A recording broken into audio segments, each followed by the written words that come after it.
Good afternoon, everybody.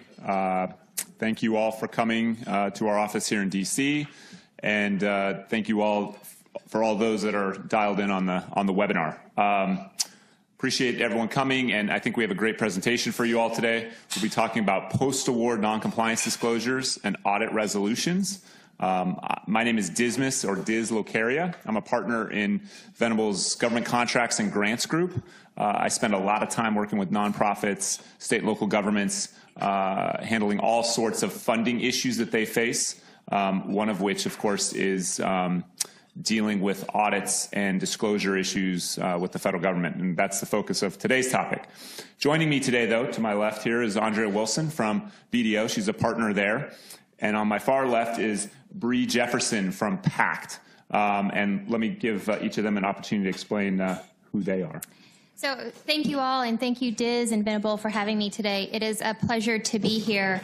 I preferably like to talk about happier topics. Nobody likes it when auditors come in, but we always think that we can do this in a hopefully painless way. My practice is very similar to Diz's, in fact.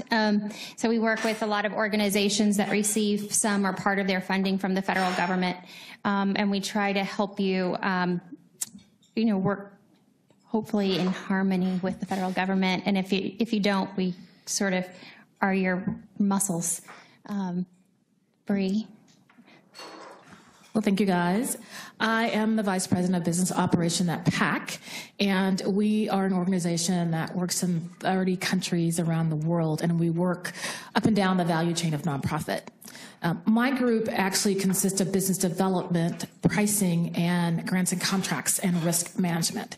And this group is formed in a way for PAC as an organization, as it goes through transformation, to have one team that's working through the complete business life cycle. So we're the team that at the very beginning, when an RFA comes out or working with a new partner, can see that compliance issue and begin to look at that risk mitigation, all the way to thinking about how do we price and cost that in a way that keeps us effective and competitive, to thinking about the different agreement types that we work with. So thank you for having me. Great, thank you. Really quick before we dive into the program, a couple logistics. For those of you that are either participating here in person or you're on the live webinar, CAE credits will be provided. Those of you listening to this as a recording later cannot have those credits, but so that information will be available. Also, wanted to point out two upcoming events that we'll have. Our May 17 election year opportunities for nonprofits. That's absolutely going to be a hot topic, so hopefully you all can make that. And then on June 14, we're having a program reception. It was a little bit different than our lunchtime affairs. This will be avoiding the legal pitfalls of charitable fundraising, and that's going to be a 4 o'clock program followed by a kind of happy hour reception. So hopefully we'll have spring, maybe even summer by June, to where we can open the doors and enjoy the weather. But for right now, it seems like it's evening with the overcast right now. So, but with that, please keep those on your calendars, and we'll dive into today's program. Being that Venable's a law firm and I'm a lawyer, we're going to start the program off talking a little bit about the legal framework with which we're going to have to operate in this environment, dealing with disclosures and audits. So I'll speak a little bit about that, but certainly be drawing upon Bree and Andrea for their experience and insights with respect to that. We'll talk about preparing disclosures and then dealing with the OIGs in their audits or their investigations, liaising with them. We have questions here at the end, but I think all of us agree that the more dynamic this is, the more questions you have, please raise your hand. We have a mic over here, and there's a mic stand over there. There's some chairs there if you want to walk over there and make yourself a frequent participant today. So please feel free to ask questions as we go. Those of you that are on the webinar, you can email your questions in, and those will be piped into me as well. So we'll address those as we go through the program, but we'll also leave some time at the end. Okay. So with that, let's dive into the background on federal disclosure law, because there's some key distinctions to understand at the outset here. And it starts with the money, right? This is all about federal funds. The federal government really cares about what happens to its money. So you need to understand what kind of funds are you dealing with out of the gate. Are these federal funds? Are they state funds? If they're state funds, are they really federal funds that are flowing through the state? Are they private funds? Are they federal funds flowing through a private organization? Or are they purely private funds? And then ask the question, well, what types? Are they procurement funds, i.e. contracts, or are they non-procurement or more likely grants or cooperative agreements? Because that distinction out of the gate sets the legal framework for how we're going to address everything today. So what we always start with when we talk to clients is there federal money involved? Well, no, there's state money. Well, is there federal money involved? Because a lot of money that goes to state governments flows from the federal government in the form of block grants, disaster aid, whatever it might be. So keep in mind that the funding streams might not always be as simple as they look, and sometimes you have to look a little bit deeper in those 100-plus page documents. And then in terms of grants and contracts, government gets it wrong. A lot of times they'll give out a contract when really it's a grant, or they'll give out a grant because they don't want to do competition and it really should be a contract. So sometimes you have to look a little bit into that, find out what requirements apply, because it's, as we're going to talk about right now, those requirements, they vary. Okay, so mandatory disclosure on the grant side. So hopefully most of you, I've been droning on about this for several years, as has Andrea, about the uniform guidance. So the uniform guidance was this move a few years back to make the grant community a little bit more uniform, but put a little bit more structure around it. In essence, they make it more FAR-like federal acquisition regulation than it used to be. Definitely a move towards a more formalized system than what we had had. Importantly, within the uniform guidance was a mandatory disclosure requirement at 200.113. That mandatory disclosure requirement is critical because it didn't exist before. Now, good practice, best practices, you probably adhered to this in some way, shape, or form because you don't want to upset your partner. But now you have a mandatory requirement. But the language of it is actually quite odd. So there's a requirement that it be disclosed when you become aware of this. You disclose it in a timely manner. Okay, that makes sense. Do it in writing. Sure, that makes sense. But the portion that I find odd, and I'd love to get your guys' take on it, is all violations of federal criminal law involving bribery, fraud, bribery, gratuity, et cetera. All violations of federal criminal law. So that's a pretty egregious step, right? There's a lot of, I think, a lot of us in this space, there's a lot of gray. And there's a lot of behavior from compliance to criminal fraud. And so they drew the line way over here, which is good, but I don't even know if that line is being recognized. I don't know. Any thoughts from Andrea, Bree? I'm not sure the line is being recognized, right? As you said, the uniform guidance was all about being more FAR-like, and they went all the way to the other side without thinking in the nature of where we work and the type of work we do is a huge landscape. And so part of where we are at and for nonprofits is having to be clear about how we're defining things. And one of the things that the Uniform Guide really forces is that as an organization, you have to have very solid policies, right? Consistency in being able to defend. And so I agree that broad landscape, in some aspects when you talk about bribery, right? There's no quantifiable way to define bribery. And so as an organization, you have to be clear about how are you defining it if you have to defend. That's a good point, because the way you define it may not, in fact, be criminal violation of bribery. And so they're then stuck with, okay, we violated our policies, but we didn't violate that. Do I have to disclose that? That's a great question. Andrea, thoughts? No, I think that the reality is that the FAR rules are basically generally accepted. Absolutely. And we are more comfortable there, right, as is a general practice. And this hasn't been around long enough. And so I think we're going to naturally navigate more toward the FAR-based standard, which I know you're going to talk about next. I don't want to steal your thunder. No, please. So I think we're going to naturally gravitate toward the more FAR-based standard, which is more all-encompassing till this criminal violation? When do you know about a violation? I mean, we're getting to litigious Right. in that Yeah, definition. absolutely. Yeah, because that's part of the problem, right? A violation is kind of a legal judgment. So you mentioned the FAR rule. So what is the FAR rule? So again, FAR, for those of you who aren't contract wonks, Federal Acquisition Regulation. And back in 2008, they came up with a rule at 52.203.13, which again has that timely requirement. It has that in writing requirement. But here's the standard. It's credible evidence that a principal, employee, agent, et cetera, knows of a violation of criminal law or a violation of the False Claims Act. Now, the False Claims Act is not a violation of criminal law, and this is credible evidence of that. Okay, so now we have a much looser standard than just a straight violation.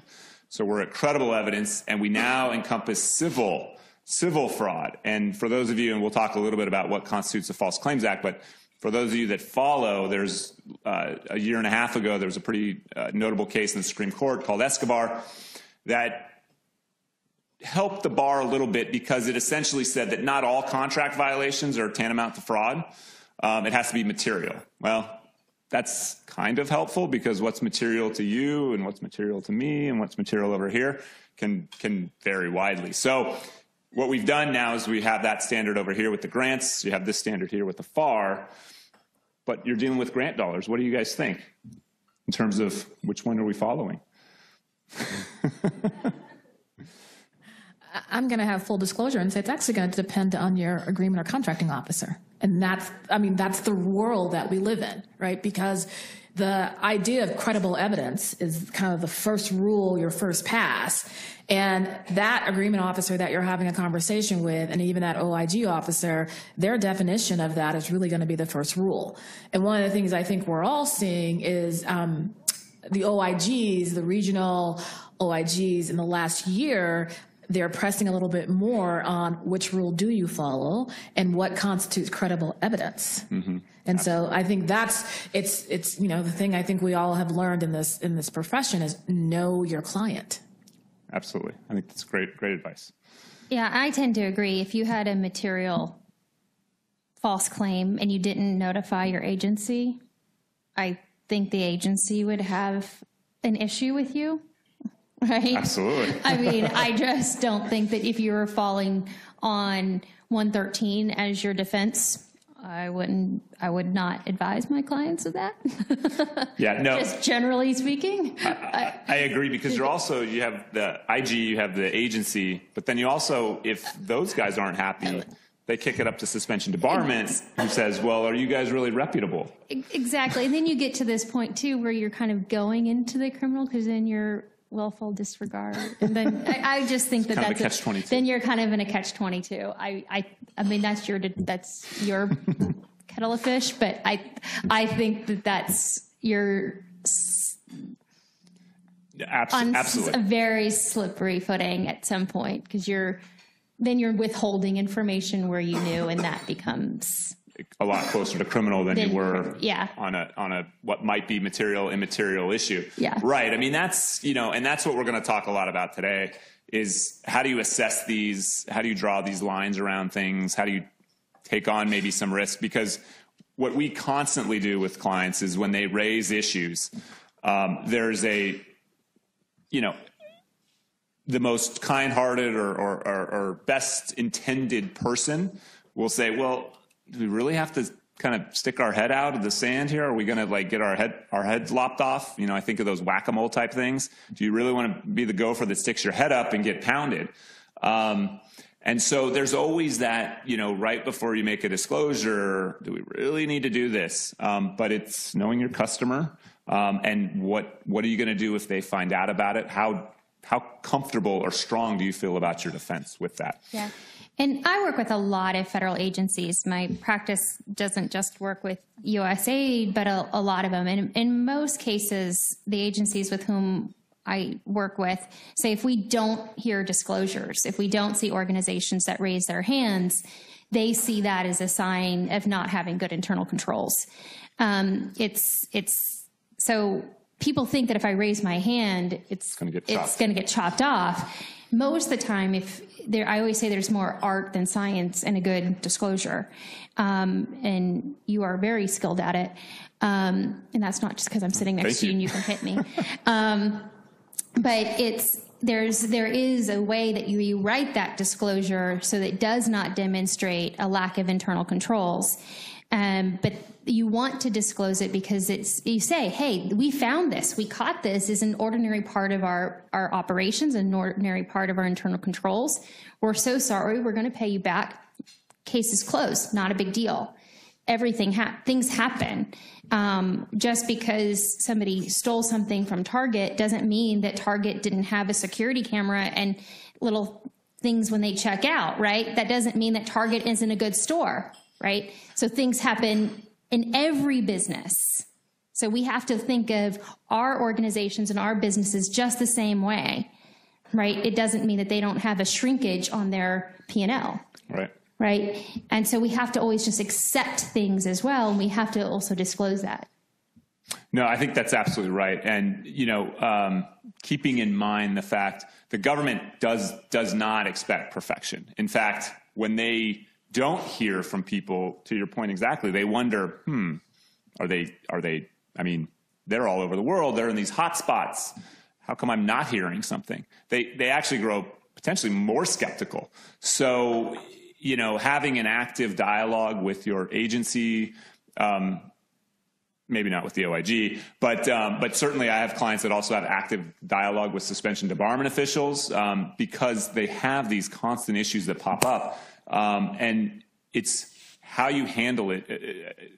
One of the, I think great sayings around this town, of course, is not the issue, but the cover-up, right? We want to be careful about not only you looked at this issue and maybe you decided it wasn't disclosable, but you have grounds for that. But the cover-up sometimes can be 10 times more problematic than the issue itself. Yes, question. If you could go to the mic, just so the people on the phone can hear. Is that good? That's great. That's loud. In the eyes of the government, in terms of, because most of the language here seems like it's more going towards like blatant acts of crime. But in a lot of organizations, sometimes there's just negligence, right? So in the eyes of the government, disclosing something happened because of negligence versus blatant crime, the kind of what you're saying right now is that you obviously would want to disclose things that someone did or something was purposeful. But if something was just happened because of lack of oversight, what's your experience with your clients? I'm sure they're more nervous about that. And in the eyes of the government, how do they usually take a case like that versus a case of like someone's doing something more blatant? Yeah, I mean, sometimes the blatant stuff's a lot easier, right? Because you can just fire that employee, and fix the issue, and the organization can just disavow, right? But I think when you're dealing with negligence, so that goes to the standards of the False Claims Act, which is reckless disregard or deliberate ignorance, right? Those are the two standards there. That there's actual knowledge too, but we're putting that aside.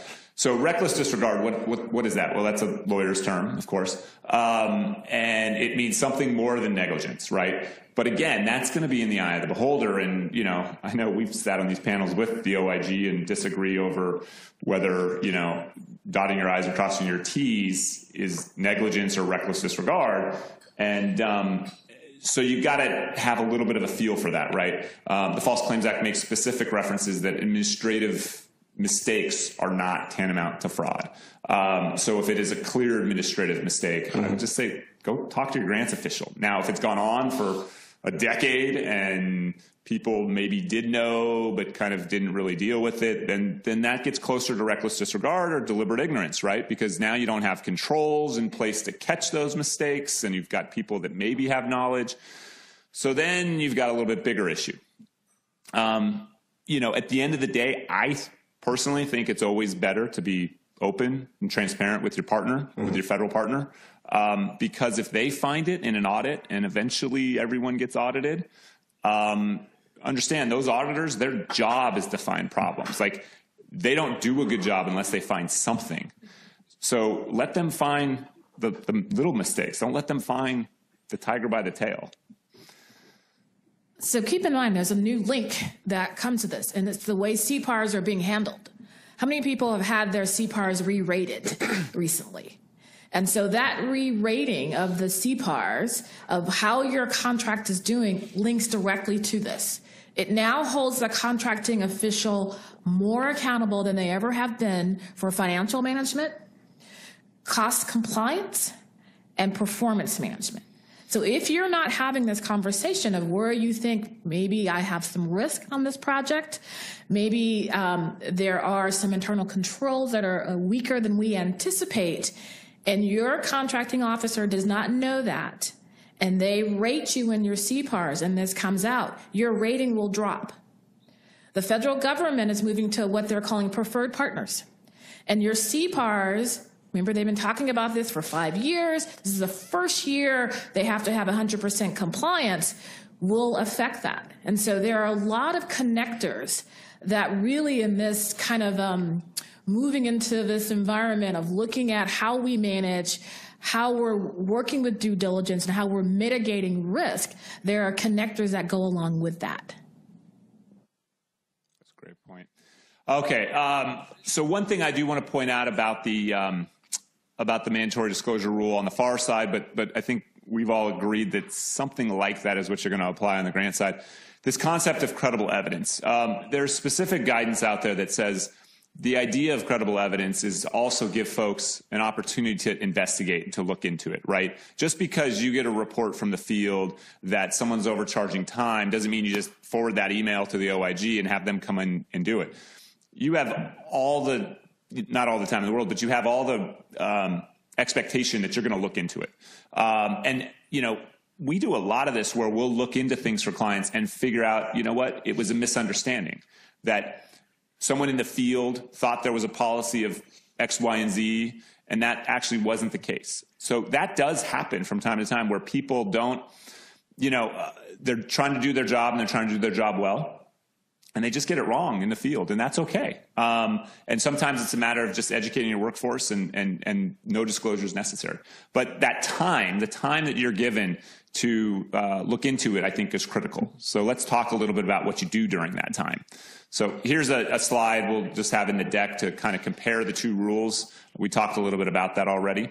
So what do you do? So, you know, there's a host of things out there that require you to have internal controls. The uniform guidance requires it. The FAR requires it for publicly traded companies. They're under Sarbanes-Oxley. They're all required to have this internal controls to operate your organization and to be stewards of federal funds. So what do you do when you get an internal report? Well, your internal controls should have you initiate some type of investigation. Now, that doesn't mean you have to go out and hire Venable or BDO, but certainly you want to have someone who knows what the heck they're doing start looking into this matter. And there's a couple critical elements to that, because you can't just have someone run off and start asking a bunch of questions. First off, everyone's going to be bound by an anti-retaliation policy, meaning that if someone says something that's negative to the organization or negative to leadership, alleges something, that if they're saying that in good faith, that they're not going to be concerned about some adverse employment action being taken against them. And that doesn't just mean being fired, but that means missing out on promotions and things like that, because, you know, well, Johnny was, you know, he made that report, but I don't need a guy who's going to be kind of questioning all of my decisions and everything. I don't need that person to be elevated within the organization, so we're just going to pass over Johnny. So that, you know, that's a negative, that's an anti-retaliate, or that's a retaliatory action that you just can't have. So you want to foster an environment where your people feel comfortable to speak up. Now, one of the things we always talk about to clients, and it's the hard part, but I think it's critical to avoid your employees going directly to the government through a whistleblower, which is trying to communicate back to them your issues. So they come to you with a concern and you say, okay, we got it. We'll look into it. And that might be all they ever hear, right? Maybe they're questioned, but maybe they're not. And then they just wonder, whatever happened with that? I was really bothered by that situation and I didn't hear anything. Are we handling it? Maybe I should go tell someone else. And that's where they then feel like maybe I should go outside the organization because I don't want to be at risk personally. So communicating back to your employees, I think, is critical. Now, that runs counter to the last point on this slide, which is confidentiality, right? Confidentiality is going to be absolutely critical to this because the last thing you need is a rumor mill going. But you want to have informed conversations within the organization. You can't deny the fact that people, Sally brought this issue up. She's talked to a bunch of different people about it. Are we getting back to her? Yes, we want to be confidential with how we handle this, and certainly we may have to be confidential if it deals with, someone's personally identifiable information, their health records, whatever it might be. There might be some employment actions. So there may be things that you have to keep confidential, but you do want to try to get back to those employees that do self-report things so they don't become a bigger problem because they believe something's festering. Thoughts?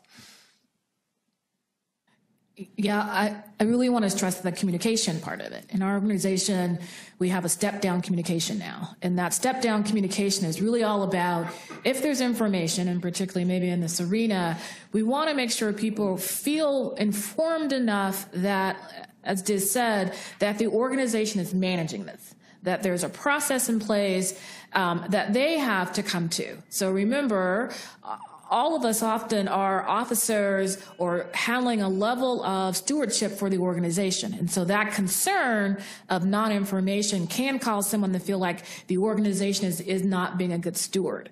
So part of having a communication plan in place lets the organization know you're following all of the necessary steps of being a good steward. And that's whether it's the USG, but if you're working, say, with the UK actually has a requirement, right? So working with DFID has a 12-step requirement that you inform your employees and you have a communication plan in place. So that communication plan about how you're handling it, how you're reviewing your due diligence becomes really critical.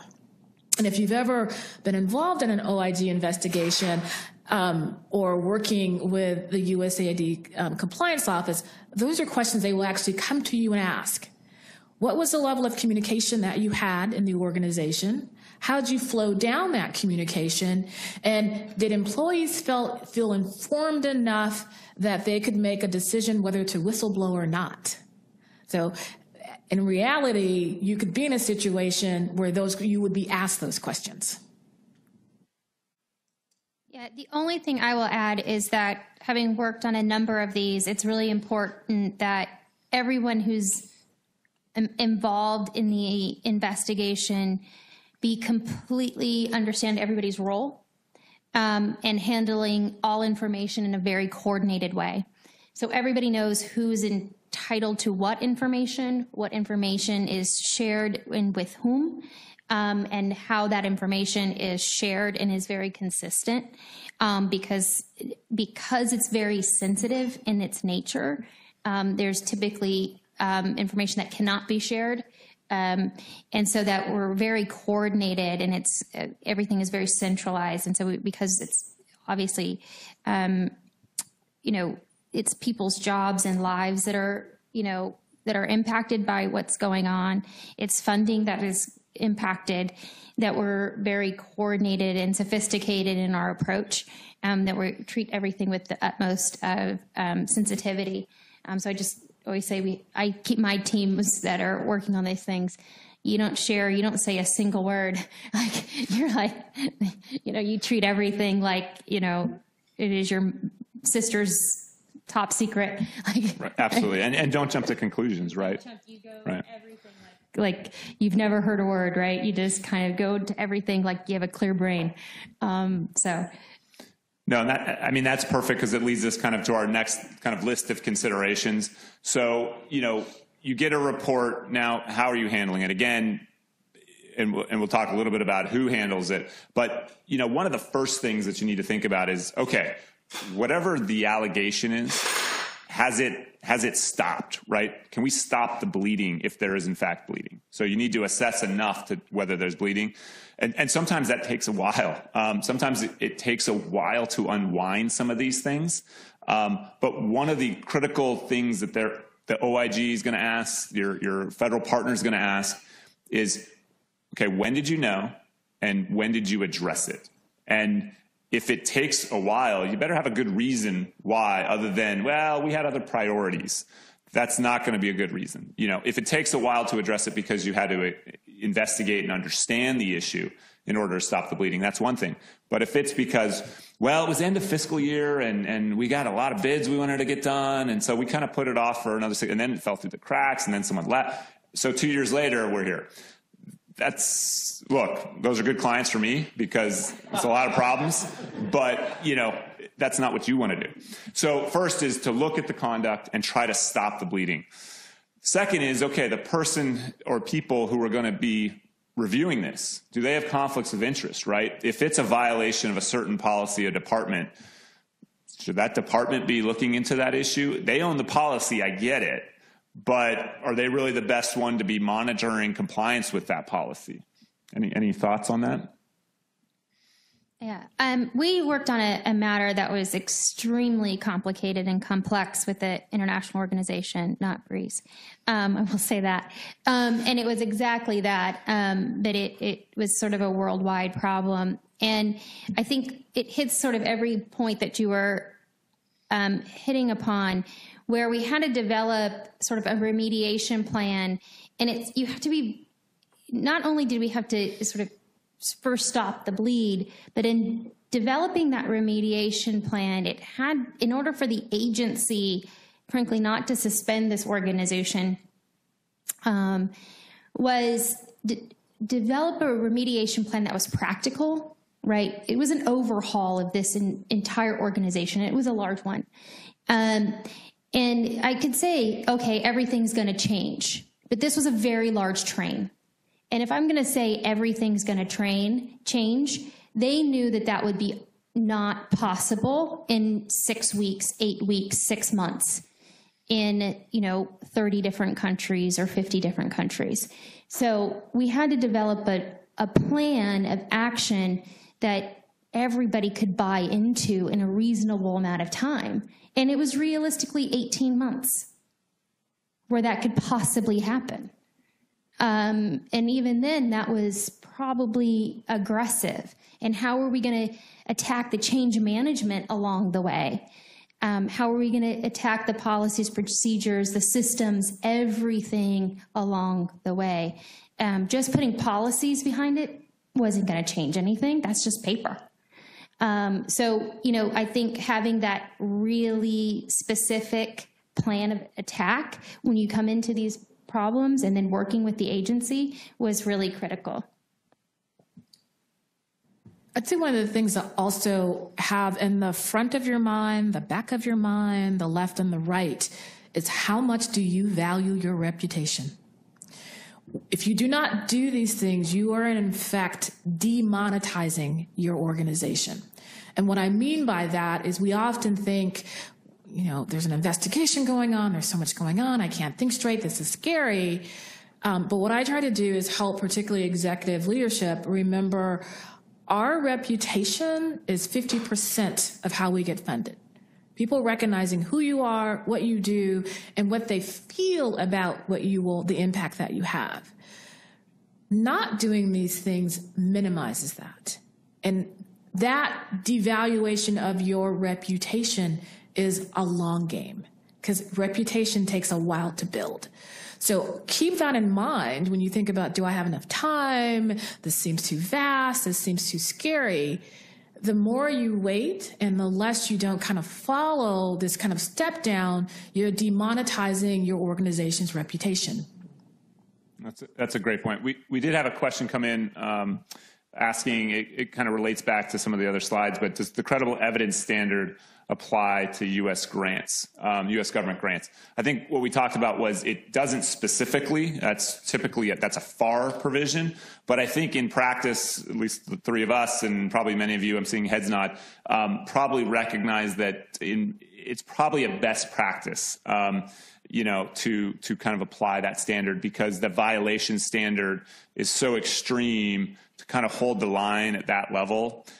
You're going to be devaluing your organization's reputation because they're going to say, well, if you don't report credible evidence of civil false claims, you only report criminal conduct, what kind of organization, what kind of steward of federal funds are you I think we'll hold back and give it to someone else. So I think there's a practical application there. Please. Also remembering, it's oftentimes you can have an office who has a contract and has a grant together, right? And that implementation, you could have that same office implementing a grant and a contract.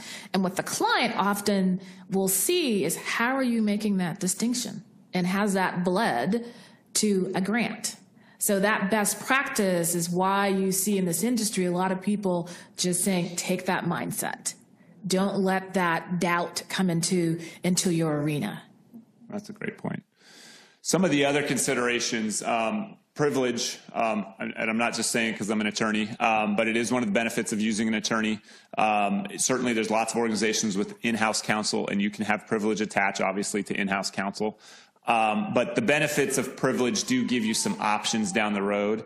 It doesn't always mean that you're going to invoke privilege. Again, having a strong reputation, a strong relationship and partnership with your program office is critical, but it gives you options to say, you know what, we're going to withhold this information under privilege. We'll give, everything else.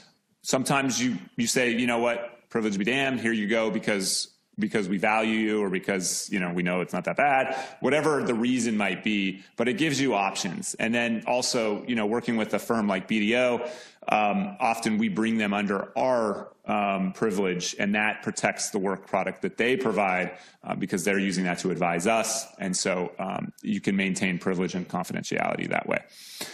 Also critical, at the outset, I think Bree captioned it perfectly when she said, there's so much going on, my hair's on fire type situation. And that's what happens a lot of times when organizations are kind of confronted with some of these allegations, is that they feel like there's so much that needs to get done. Take a step, take a beat, catch a breath, and let's figure out a plan. Because if you just start running around without any plan, you end up causing probably more problems than you're fixing. So having a plan, developing a clear scope of that investigation, we generally try to keep those scopes narrow, right, to the allegation. You don't want to start turning over a bunch of stones that you don't have any reason to turn over. You don't know what's underneath there. So we try to keep it relatively narrow, keep it focused. And, should other things arise, you can't ignore those things. And so sometimes you have to be able to evolve, and you have to, change that scope sometimes. But having a scope, having clear direction at the outset, I think is critical. And I think Andrea said at one point is kind of having a person or a group in charge of it, right? Having one person kind of driving the ship, or one group driving the ship. That way everyone can take direction, get on board, and let's go down this path, and there's not a lot of dissension as you go down the road. Some other considerations are, do you ultimately want to put something down in writing? A lot of times the government will ask, hey, can we have your internal investigative report? It creates, especially if it's under privilege, it creates a little bit of awkwardness, because generally we'll write that under privilege thinking it's going to stay under privilege, and it might not be the most glowing thing. And so a lot of times we discourage written reports because then we don't have to turn over or assert privilege.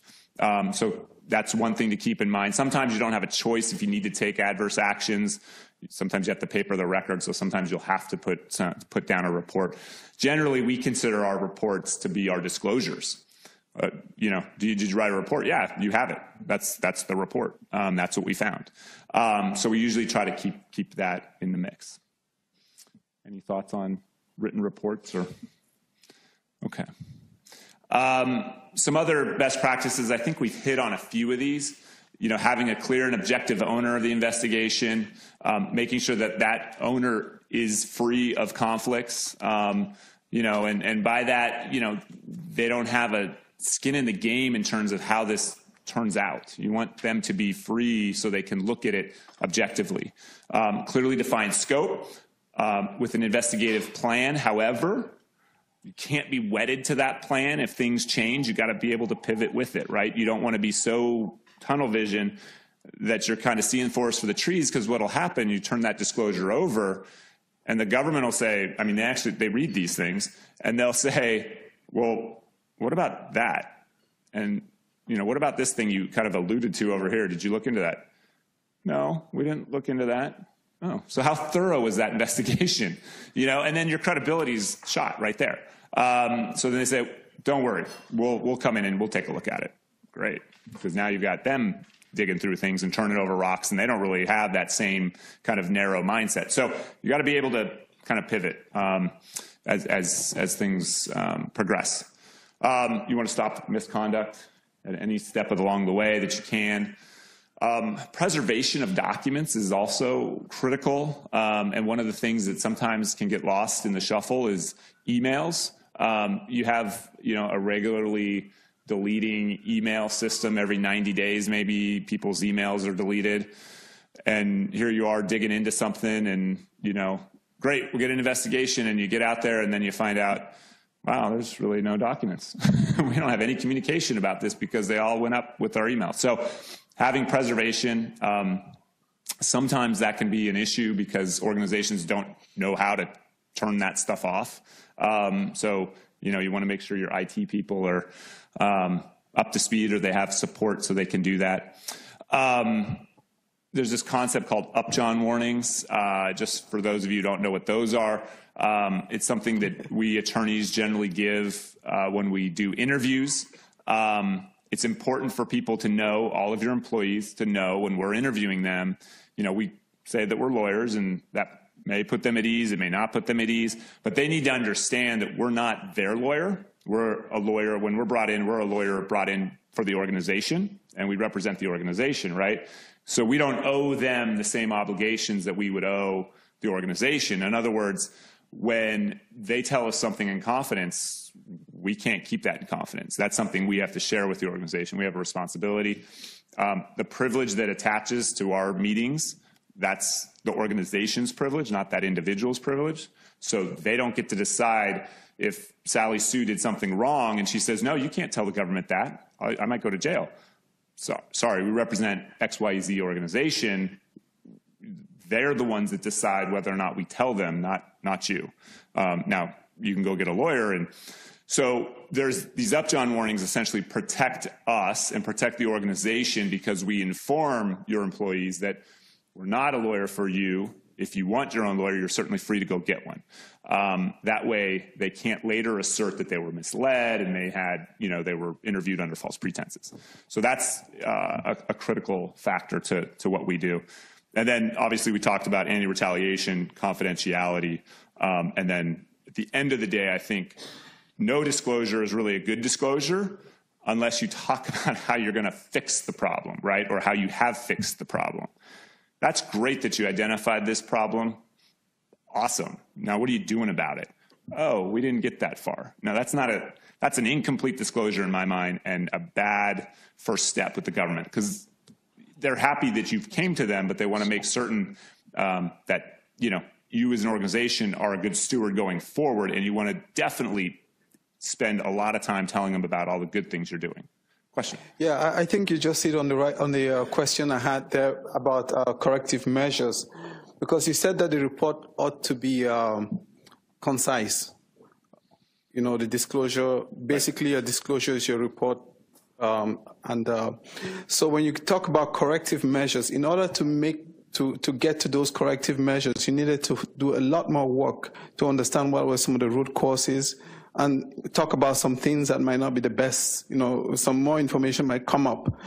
I just wonder whether they would also be interested to get that version of the report that addresses the corrective measures on some of the root causes.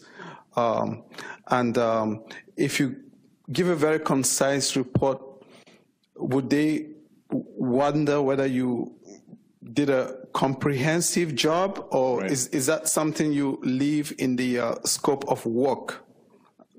Just you give the disclosure and the scope of work. Just if you can clarify that. Yeah, that would be I think the investigation is relatively narrow to the allegations at issue, but the report itself, you're going to kind of talk up everything you've done in terms of that it was comprehensive with respect to that issue. There's no other issues to look at, so why would I look at anything else? So it's comprehensive in terms of that issue.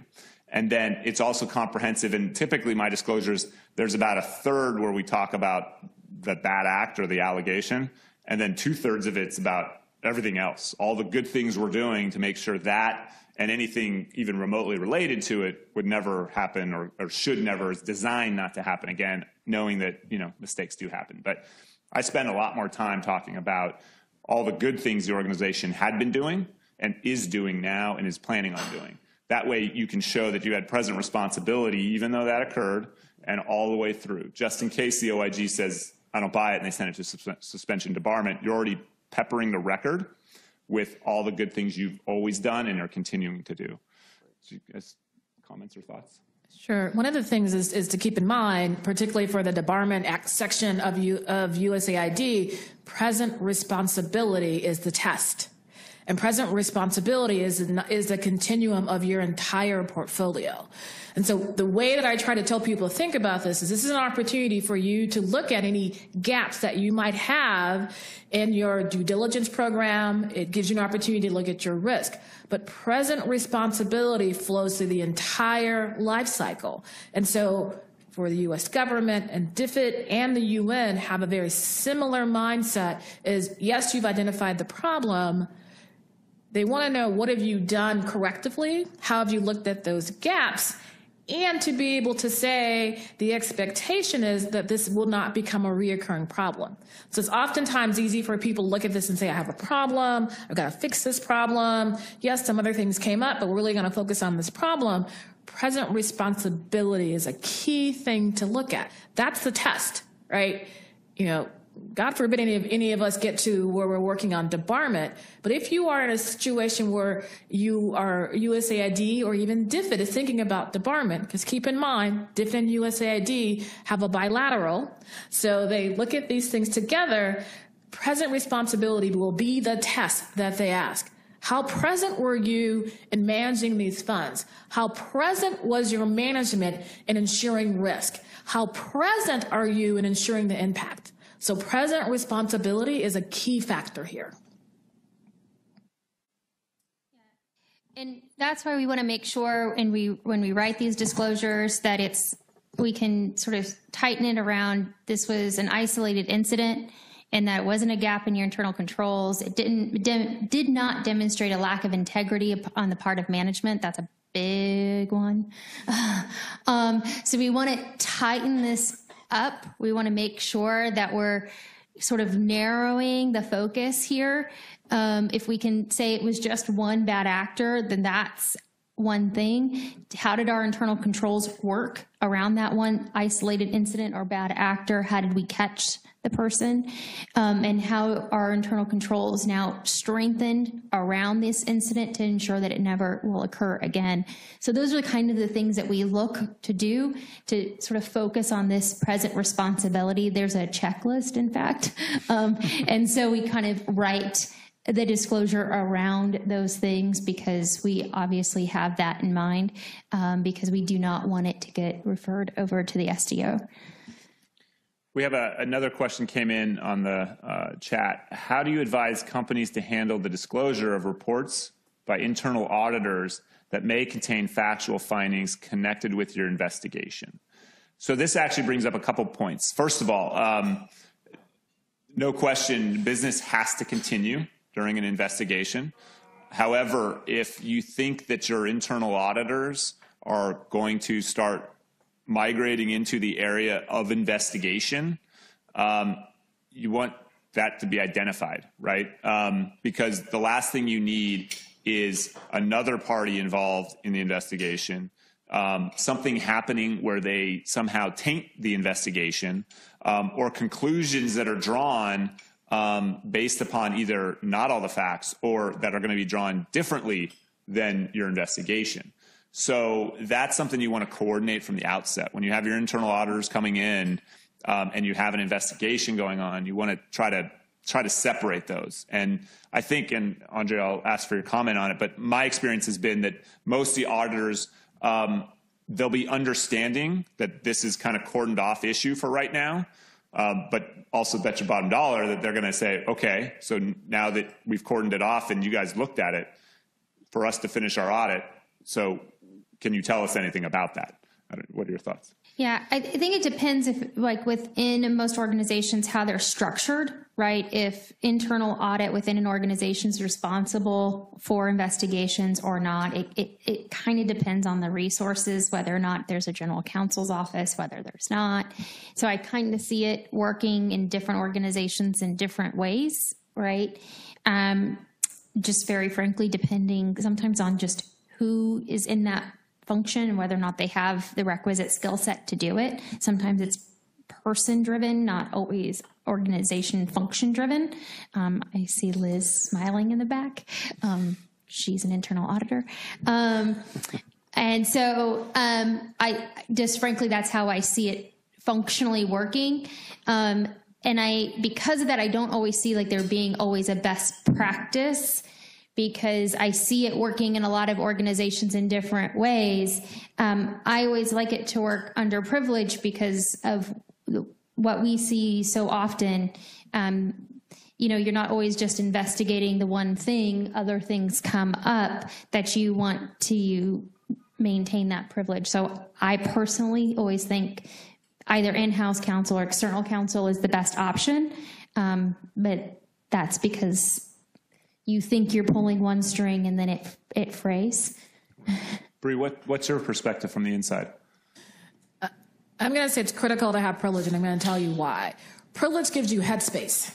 I've been doing this for well over 15 years, and I always go to privilege first. And the reason is you need that headspace to determine, A, do I really understand how we should be functioning as an organization?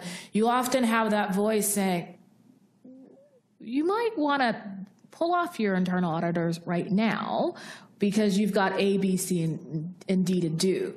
That privilege gives you the opportunity as an organization to kind of step back, let that fear go, and kind of open up enough space that you can look at this in a way where you can look at the continuum and have present responsibility.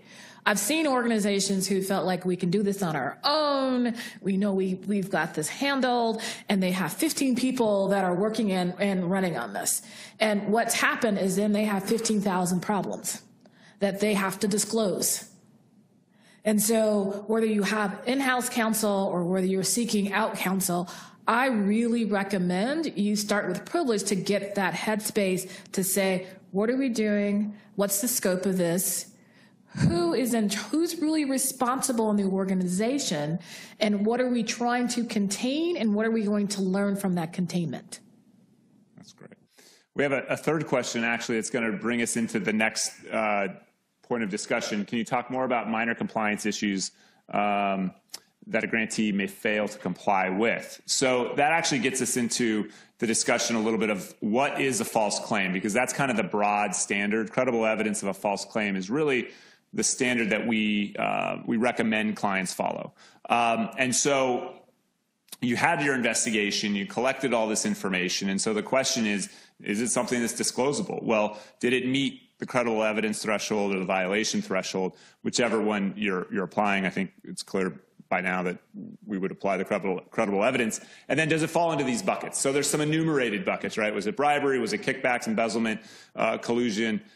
Or was it something that violates the False Claims Act? Okay, so that's really what most things fall into that bucket, because the False Claims Act is not, it's just a broad panoply of things. So first of all, so folks know, there's criminal and civil, but civil is really the one that is a much broader base. Criminal usually deals with intent to defraud, right? So I intentionally am stealing money from the federal government. All right, that's a really simple case. Okay, you're gone, you're fired, and we're going to disclose and we're going to pay it back. Okay, that's simple. Civil is where it really gets complicated, and this goes to the question about kind of minor issues. So essentially, and I talked about it before, but the knowledge requirement of the civil false claims, it can be actual, yes, but more broadly, it's reckless disregard or deliberate ignorance of the truth. And those are really the standards that we need to look at everything by. Now, some of that stuff is very, you would think is very simple, right? I'm signing something here that, to the best of my knowledge, this invoice is correct. Okay, that seems, relatively straightforward, right? We did the math right. We got our rates right. Okay, good. Well, Did you conform to all the requirements in the grant or the contract? So, well, I didn't say that when I signed it, right? But there's a whole stream of cases called implied certification. Essentially, when you sign an invoice or you sign something where you're getting a claim for money back from the government, are you implicitly saying we've done everything perfectly? There is not a squeaky wheel in this whole operation, in whatever, hot spot around the world, which is fraught with problems, but we got it perfect. We did our procurement perfectly. Everything was paid perfectly. Everyone recorded their time. We documented it all. Yeah, probably not. There isn't literally a contractor out there that has, some foot faults, right? But is a foot fault tantamount to False Claims Act? I would argue not. I think all of us would probably argue not, but there are certainly people down the street, Department of Justice, that might argue otherwise. But I mentioned a case from a year and a half ago called Escobar that said that implied certification is a viable theory under the False Claims Act. Okay, that's not great. But they said, Justice Thomas also said, but it needs to be material. It needs to be something that would tend to influence the government to pay you or not. In other words, in the particular case of Escobar, the issue was this. An individual was getting counseling services from an organization up in Massachusetts. It was being paid through Medicaid. The people that were providing his medical counseling services had recorded themselves as a certain level of education and a degree. I don't know if they were doctors or not, but there was a certain degree of education and experience that was required of those people. Turns out they didn't have any of that. Well, unfortunately, Mr. Escobar passed away because of the prescriptions they gave him. So, would the government have paid those invoices to that organization if they knew that the people they were providing were not qualified? Now, that case is still being litigated, so I'm not going to make any judgment calls, but probably, right? You want medical attention, you think you're probably getting it from a professional, right? So that case was probably not a great case for the bar, for the government contracts defense bar, because the facts were just really bad and it was tragic, right? But what it illustrates is the fact that, yes, in certain situations, when you sign that invoice or that drawdown, you are saying that you're generally doing everything. And if there's something that is really critical that the government would say, no, we're not going to pay you because you paid bribes to get this done, then you're going to be subject to the False Claims Act. Okay, so that materiality requirement is critical. Now, there's literally dozens and dozens of cases right now working their way up through all the district courts and circuit courts talking about materiality and what the heck it really means. Certain circuits are taking different positions on it. So there will certainly be more case law to help define materiality, but I do think the court gave us some areas that we can rely upon. For instance, if the government knows of the situation, then it's more likely and they paid you. We know that you're not doing that, but we're going to pay you anyways. That's a really good fact to say, well, that's probably not. If materiality is the tendency to pay or not pay based upon your compliance, and if you're paying me and 1 and 1 equals 2, right? So now there are some cases in California that say otherwise, but that's a good fact to say that something is not material. So essentially what you do is you have to analyze the allegations at issue. If they're minor noncompliances, would they have been a factor for the government to award? I think sometimes they're difficult questions. Do you guys have any thoughts on that? No. Purely legal slide there. All right. Well, then let's get away from the legal stuff and talk about kind of preparing a disclosure. I do think we have another question. Let me take that real quick. What happens to the findings of grant audits? I.e., is it publicly disclosed that such and such organization had a compliance issue? How might it impact the organization's ability to compete for and win future grants, either from that grantor or others?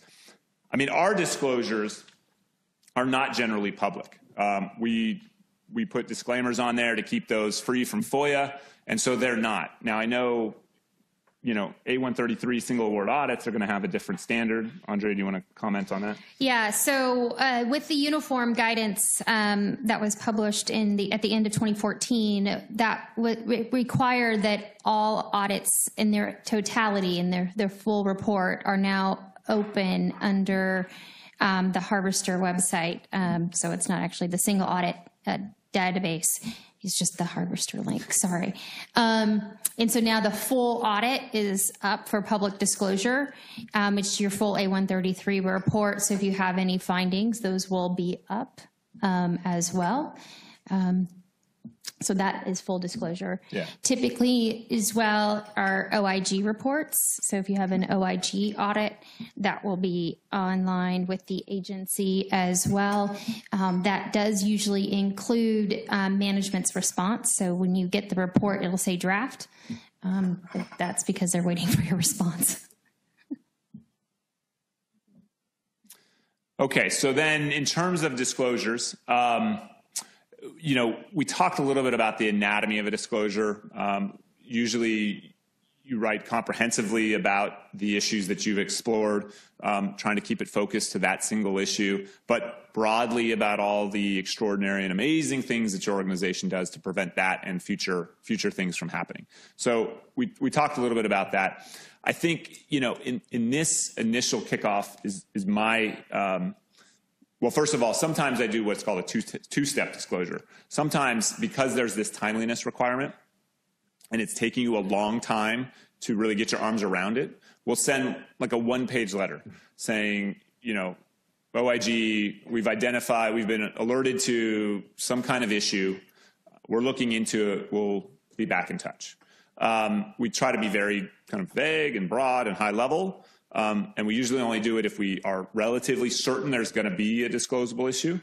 But we kind of do it so we can put our stake in the sand to say, we disclose, we alerted you to this then, even though it took us another 8 months to get our arms around it, because sometimes it does take that long. Because what you don't want to do is just send them a half-baked thing. You want to send them a full report, but that takes time.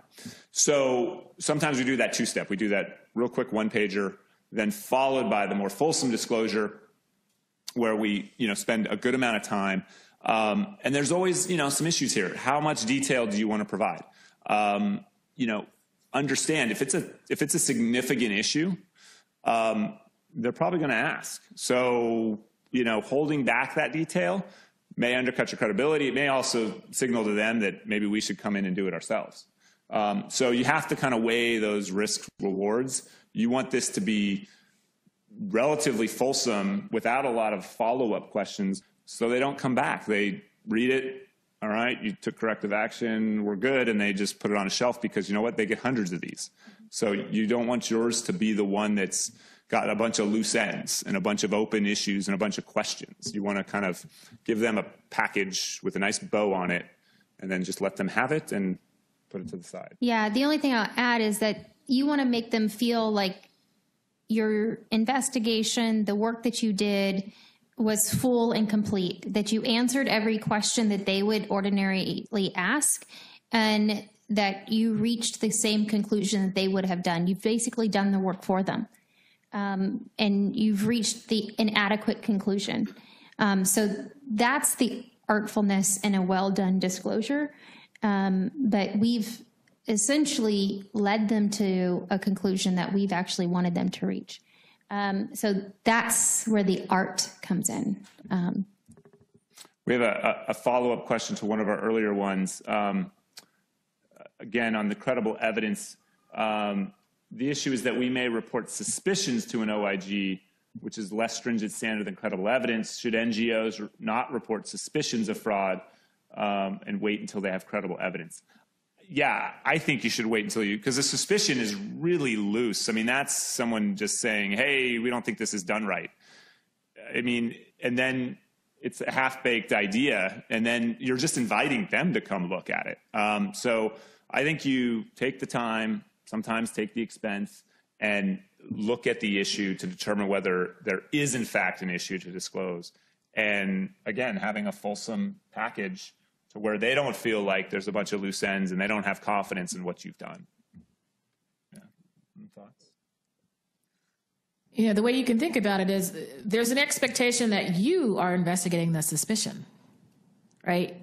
You're using those funds at overhead, that it's your job to investigate that suspicion and then to take that based on your internal controls and your due diligence to determine the credibility.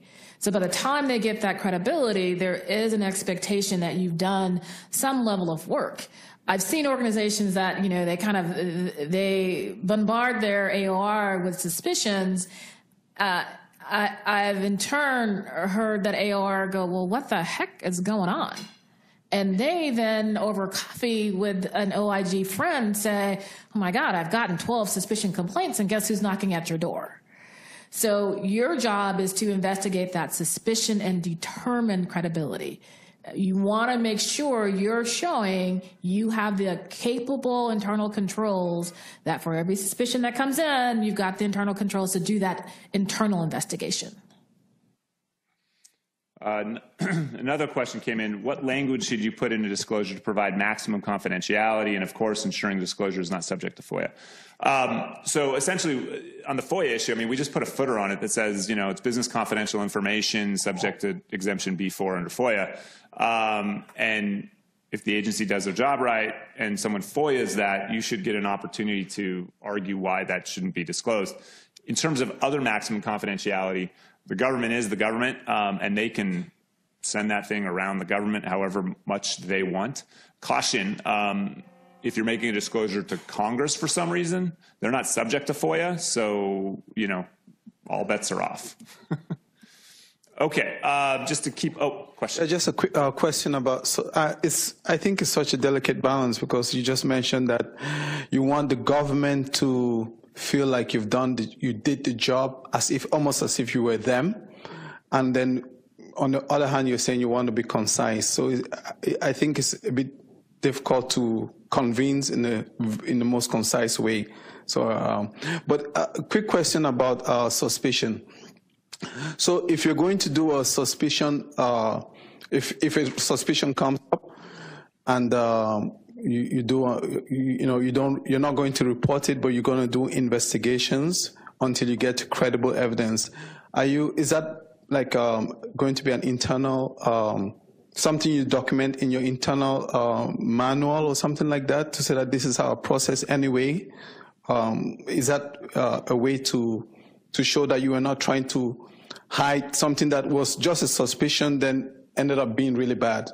I'm just kind of curious about that. Yeah, I mean, I always advise, ideally you have a policy to handle reports. You have a policy to handle internal reports. So suspicions are nothing more than a report, right?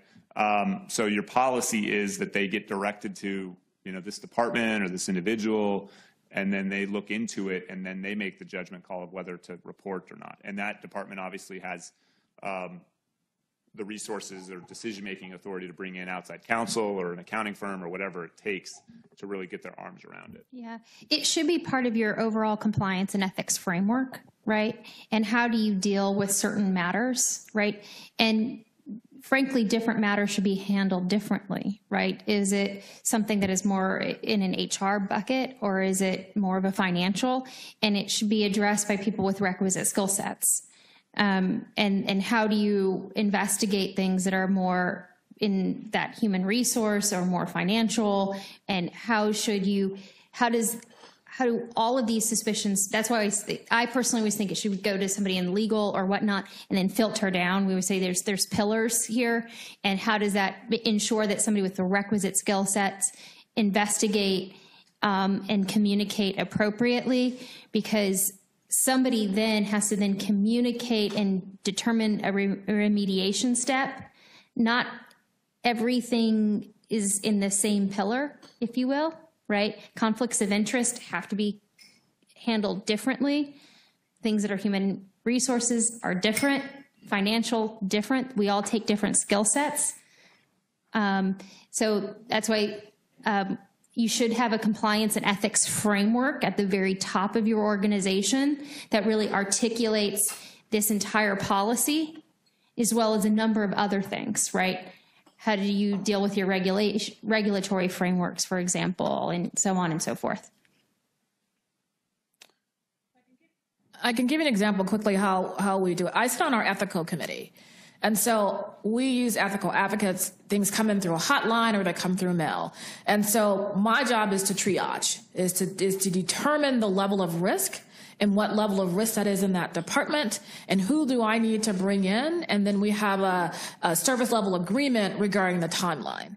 And so part of that is there's someone sitting there who's looking at it all day long as it comes in to say, what type of risk is this? Who needs to be involved? What do I need to triage it for? And then determining really quickly a risk mitigation process.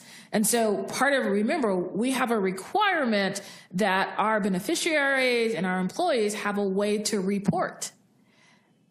I'm hoping we all have that, because that is really the gateway of how you're managing that, right? So under donor compliance, there's a system in your organization in order to be able to see that, triage that, solve for that, and then take corrective actions.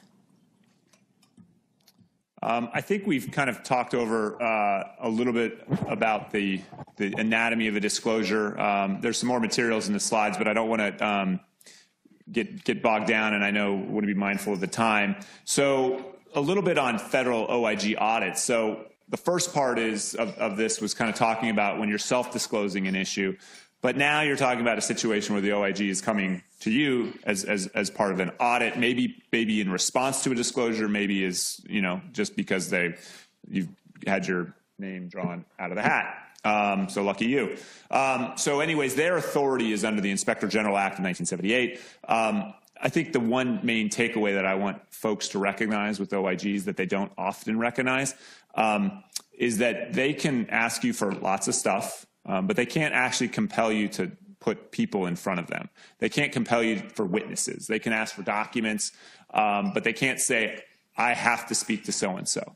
Now, when they look at documents, it's often helpful that you have people available to them to explain it. So it's a concession that most organizations do make, but just keep that in mind. And also keep in mind that you don't have to create anything for them. Their job is to look at documents that already exist. Now, hopefully you have financial documents and things to give them that you're creating in the normal course of your business.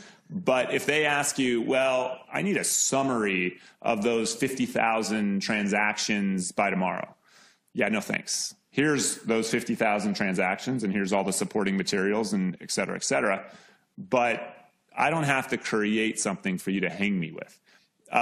So keep that in mind. Also keep in mind, that their expectations sometimes are, I think, a little unreasonable. They'll say, okay, we need all the records related to this next week. Well, that's great. But those records are overseas, or, there may be any number of reasons that you have to push back. And you have to sometimes do it politely, but you have to do it. Partly, to preserve the organization's security. So what I would say is don't be fearful of that. I have to think it happens to them all the time, because pretty much every audit I'm involved in, it gets delayed. So I think it happens to them all, but I can't speak for everyone. What's your guys' experience with that? I think that's spot on. Okay. So what do they, so understand also that they have to live by their own requirements, right? They're governed by the Yellow Book and certain standards. I've had unfortunate run-ins with many auditors that don't seem to, follow anything, and they kind of just wing it, and they say, well, I think there's fraud here. Well, why is that? Because, you don't have enough documentations following X hurricane. Okay, well, that was 5 years ago, and you realized there wasn't any power, no one was printing invoices and worrying about, hotel receipts when we were all just trying to survive. So I think sometimes their expectations are a little off, and sometimes I think they can run amok.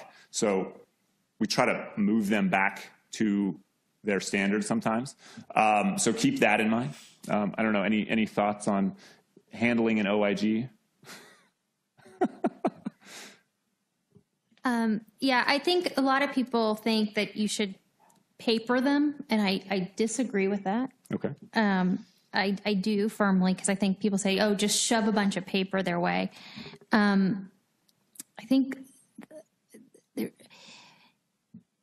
a lot of, I think that most OIGs feel they have to find something or else they're not going to do their job. So you also have to end up in a dispute, which we're going to cover, because at the end of the day, the OIG really just has the authority to question a cost, not to disallow it. And so you have to sort of go into this with almost a litigious mindset, meaning that you have to paper your own file in dealing with the OIG. And so what I mean by that is having a centralized point of contact within the organization of who's going to deal with the OIG. Don't let everyone send documents. Keep a control list of every single thing that they've asked for, when they've asked for it, and when you've provided it. Audit your own work. Don't just send them things, please. And understand that it is not a financial statement audit. The scope of an OIG audit is extremely different, okay? And generally, a good OIG auditor asks you for things in a particular order. And they're not all good, but they do this because they're trying to catch you. And let me explain by virtue of example. They will ask you for example, travel first. And let's say I was going to Afghanistan. So they'll say, okay, they'll ask you first for a detail of expenditures for the Afghanistan project. They'll pick the time that Andrea traveled to Afghanistan. They'll find that expense. They'll pull it. They'll see that I traveled, U.S. flag carrier. They'll see the quote, fine. Then they'll next ask for my timesheet. Why did Andrea book her time to overhead when the travel was expensed directly to the program? Finding one. Right? So you have to think like an auditor. When I say that, you have to pull the strings and trace the cost. That example that I just gave you would have never been found in a simple financial statement audit or in an A133 audit, because they look at the samples in isolated batches, right? They don't look at one cost and see how it hits another cost and how it hits another cost. So when you're looking at these things, audit yourself, okay? And be one step ahead of the auditor. Which goes into the timing thing, because they're going to demand them on some expedited time frame, and you're going to push back. And part of the reason to push back is not only to be able to collect those documents, but to give yourself some time to look at it before you turn it over, because Andre's exactly right. The last thing you need to do is turn over things that you don't even have a good sense of, because they're going to ask you questions, and then you're going to act like you don't. They're going to think that you don't know your own books because you haven't looked at this. So when you push them off on timing, factor in, a couple days to look at it yourself so you can be prepared for when those questions come back. And then you can also proactively address some of the issues maybe up front. Yeah. And tick and tie everything. I know when I hand over things, I spent the majority of my career in-house sort of being the problem solver in most of the organizations that I was in and dealing with the OIG in-house. And I would tick and tie it, meaning I was an auditor before I was in this position as well. And I would use audit tick marks. Everything was referenced with a sample number that tied to the reference number, that I would even use hyperlinks. I mean, I am very particular. And they would get packages that literally every single thing, do the work for them. Make them gatherers, not hunters, right? Let them draw the conclusions that you want them to draw. And so I say, people always tell me all the time, like, just bury them. they're not paid to sit and they have the power to question cost. Do you really just want to bury them with documents? They get frustrated. They're just going to say no. I just don't think that's a good strategy. No, I agree. I also, going back to one of the things that you commented on, which is having that centralized point, but don't just take oral requests from them. Get everything in an email or something so you have a record, building that record of, because they may complain later down the road in front of someone else, well, you delayed this and you did this and you did that. And you want a record of saying, well, on March 5th, you requested this document, and guess what? On March 7th, we provided it. On March 8th, you asked this. On March 9th, you have like a spreadsheet where you document all their communications and all your communications in response. That way, you're not fumbling around with emails or remembering, okay, you called me on this day because it was my birthday. I remember it was horrible. You want to make sure that you have a record of those interactions. And a lot of times, because sometimes it goes back and forth, right? They'll start to question something and you'll say, well, can I see your analysis? And they'll sit on that for months maybe. But you don't have any record of that because you just asked them orally. And so when they start throwing mud that you guys delayed, well, you can say, well, we asked for this. You gave me 2 days to respond when you finally gave it, but I had asked for it for 4 months. I had a case years ago where the auditor filed a subpoena against our client to produce documents. Well, it turns out they had access to all those documents.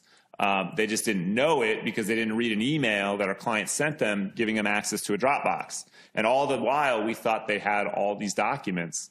And they didn't say anything for months, and then we just got a subpoena dropped on us. But we had a record, where once we got the subpoena, said, guys, here's an email, here's the record. You asked for those documents. 2 days later, we gave you an email to a Dropbox.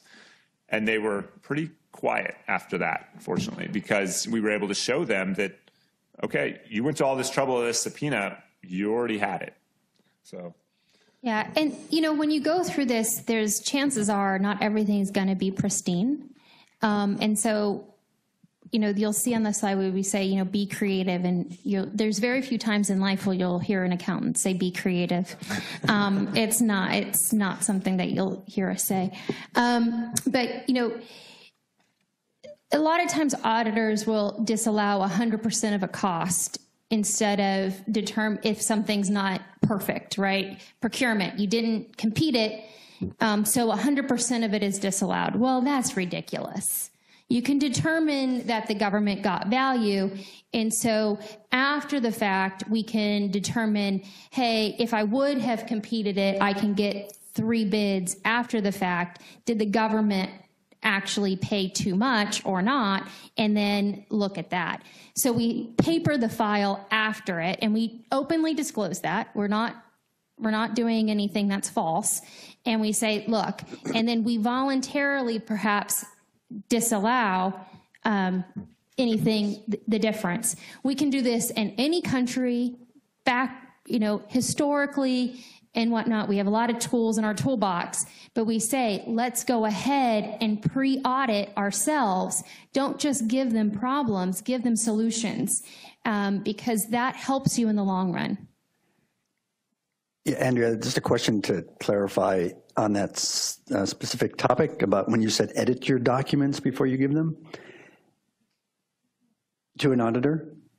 Did you mean review them as if you were an auditor, not to actually make changes to those documents? That would be tampering, right? I would review them, yes. Review them, and even in that disclosure to them, provide those solutions or actions that you took ex post facto to help them guide them to your solution. Exactly. Like in the example of procurement, right? I sole source something instead of openly procured it. So after the fact, I'll get 2 other quotes, or I'll go to the GSA schedule and say, this is what you government pay. So let's see what that ranks against what I actually paid, and look how that value is. So we do that in the information that we ultimately submit as part of our submission, but we say it in there, like, look, I didn't compete this. right? But that doesn't mean that the value isn't the value, that the beneficiaries didn't receive or the program didn't receive whatever goods or services. And so here, as additional documentation, I'm providing X, Y, and Z.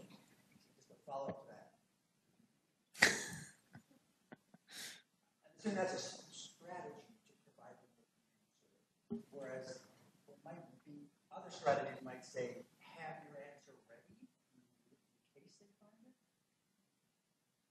and not find it for them, and then show them, but let them find it, and then be ready to provide it. So, alternate strategies that other people. real quick for those on the line, the comment is there's two different that's a strategy to be proactive, or a strategy is to you have your defense so when they find it, then be able to react. Yeah, so typically what will happen in any audit is there'll be a post-award conference or post-audit conference where the auditors will present you with all of their findings, and then you'll have an opportunity to sort of discuss and then present any additional information. You can, at that point, wait to present that to you. Conceptually, that is the way it's supposed to go. And you'll notice I say conceptually, that is the way it's supposed to go. I've seen a number of agencies and a number of instances when OIGs have foregone that exit conference, and they go straight to draft report. So I agree with you in cases where you know you're going to receive an exit conference and an opportunity to provide supplemental information. But I can't always guarantee that you'll be provided that opportunity. What the audit process then goes, once the OIG is done, it then goes to the hands of the awarding agency, to the agreement officer, contracting officer, whatnot, the ACO. And at that point, then you can provide additional information. The agreement or contracting officer will look at that information in a very different way than the OIG, in my experience. They are not auditors, so they're not looking at it sometimes from a purely cost allowability. A lot of times an OIG is looking at it from a pure, sub-party cost allowability perspective, and fraud. I mean, they kind of have issues that they kind of narrowly focus upon. Agreement officers and contractors officers, because they don't have a financial background, they're kind of contracts and compliance people, look at procurement issues, they look at other issues much more broadly. So sometimes you start fighting different fights at that point. So, you have to sort of understand the fights that you're fighting at each phase in this process, and understand that you're then in a dispute at that point. Yeah, no, I agree. We just have about 2 minutes to go, so I want to, Bree, give you a chance to provide. I kind of look at Andrea's comments there as her final thoughts. Yeah, sorry. But Bree, do you want to give any final thoughts on our presentation today or the topics discussed? One of the things I'll say is treat this as your ultimate project management. I've seen people not treat this as project management. This is the ultimate project management. You want to run this like a project. If you know how to use Microsoft Project, run this through Microsoft Project. Because Andrea is exactly right. You should know your scope of work. You should know every work plan that's been delivered, because that work plan has actually gone to the OIG also, because they're looking at where are the financial things that they can tease out of this. You need to have a clear understanding from the project work plan.